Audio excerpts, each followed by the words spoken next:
Gambia's President-elect Adama Barrow has again appealed to outgoing President Yahya Jammeh to step aside in the supreme interest of his people and save the Gambia from civil strife. Barrow said Jammeh's refusal to step down will result in a military confrontation and the loss of lives and destructions of public and private property. Now, for more on the crisis in Gambia, ASBC Newsroom spoke to Jeggan-Grey Johnson, Coordinator for Communication and Advocacy for Africa Regional Office. He earlier spoke to our colleague Elvis Preslin on our sister program Newsroom about the situation in his home country. As many people may not know, Gambia is the smallest country on mainland Africa, a population of about 1.8 million, the landmass of about 12,000 square miles. Generally, it's tucked at the furthest end of West Africa mainland inside Senegal. So it's pretty much like Lesotho in South Africa, if you could look at it that way. The country is relatively poor. We're not resource rich in the sense that our biggest foreign earner is tourism. As you well know, one of the headlines in the last couple of days is the fact that thousands of tourists have been evacuated out of the country because of the political crisis. It's been known for its relative peace and stability. It's a pluralistic democracy. It's been and had a strong reputation for upholding human rights and rule of law up until 1994, which was then the regime was dislodged, and President Yahya Jammeh came in to power through a military coup, which was relatively peaceful at the time.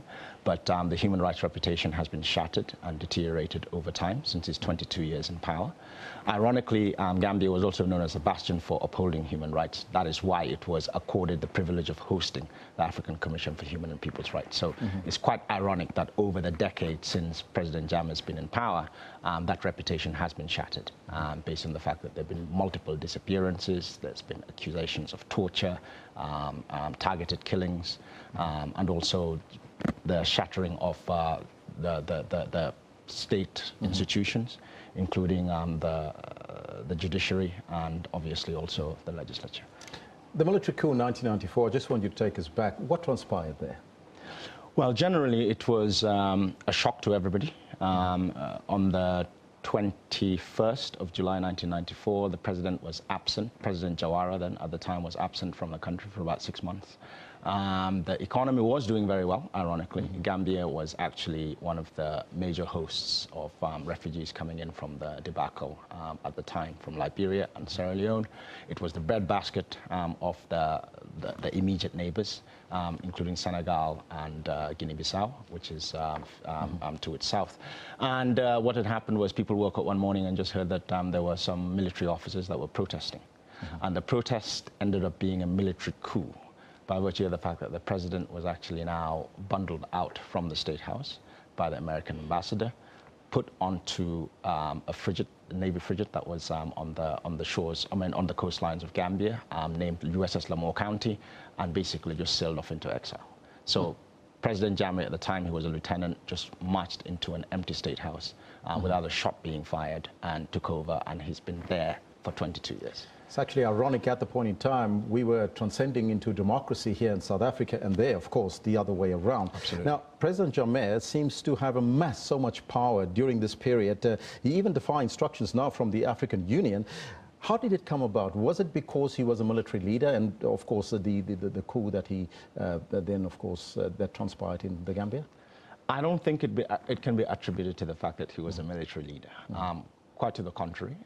What has happened is that the level of tolerance, certainly within the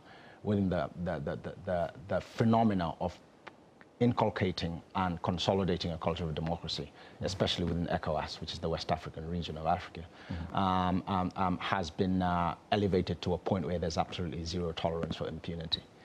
So his mindset could be attributable to the fact that he still thinks that we are back 22 years ago, whereby anybody can do anything, defy the courts, defy the will of the people, defy the international community, violate the Constitution, and also refuse to oblige by your responsibilities to uphold regional treaties, continental and international treaties. Here's a president that says that he was going to rule the Gambia for 1 billion years. He lost the elections. Yeah. There was, everybody applauded him for his announcement that he was going to step down, and of course the presidency going to be handed over to Adama Barrow. Then he turned around.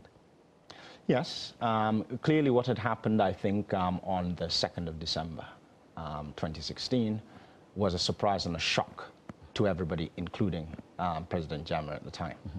That was one shock. The next shock was on December the 2nd itself. Adama Barrow did win, and he took the whole world by surprise and did something that was not within his nature or was highly unexpected that he would do. He called the winner of that election, Adama Barrow, and conceded defeat. Mm-hmm. And I think everybody breathed a sigh of relief that at least this had ended peacefully, and we could actually now witness the transfer of power from one incumbency to another mm-hmm. for the first time in that country's history. Those aspirations, those expectations were lowered and shattered a week later on December 9th, which ironically was the day that the world was observing International Anti-Corruption Day, and the most corrupt of practices started to happen. So mm-hmm. we saw him refusing to accept the results, going back on his word, something that the African Union, under the chairmanship of Madam Zuma, called null and void and unacceptable. Everybody else followed suit. We saw that in the following days, he did everything he possibly can in his power to put up obstacles in the way of reforms, democracy, and the will of the people being respected, in the sense that he used the judicial system to try and push through a petition, which wasn't successful. He then moved forward and tried to get the legislature to put through certain illegal laws. That wasn't successful. And then now we found ourselves to this point whereby military intervention is actually apparently bearing fruit. It's D-Day today. Will Adama Barrow step in the shoes and be inaugurated as president? I think that is going to happen, whether he's inaugurated as president. They said earlier this morning that they would be inaugurated in the territory of the Gambia. Now, that you can take that in the literal sense, or you can take that in the legal sense. If it's in the literal sense, it means that he would be marched in from Senegal. He's currently in Senegal. And the troops that are actually now on the ECOWAS troops that are now on Gambian territory are expected to escort him in to be sworn in. If that is not possible, again, in the legal sense, he's in Senegal. All he needs to do is to march into the Gambian embassy in Dakar, which is Gambian territory, and be sworn in there. So either which way, he will be sworn in today. There will not be a power vacuum, and Gambia will end up having a new sitting president.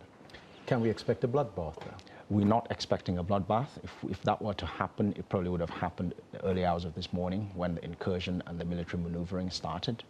We're not expecting that. All the reports that we're getting is the fact that the military, the Gambian military, are actually waving white flags and opening up to the ECOWAS forces that are coming in. So there's no expectation at this point of any conflict or exchange of fire.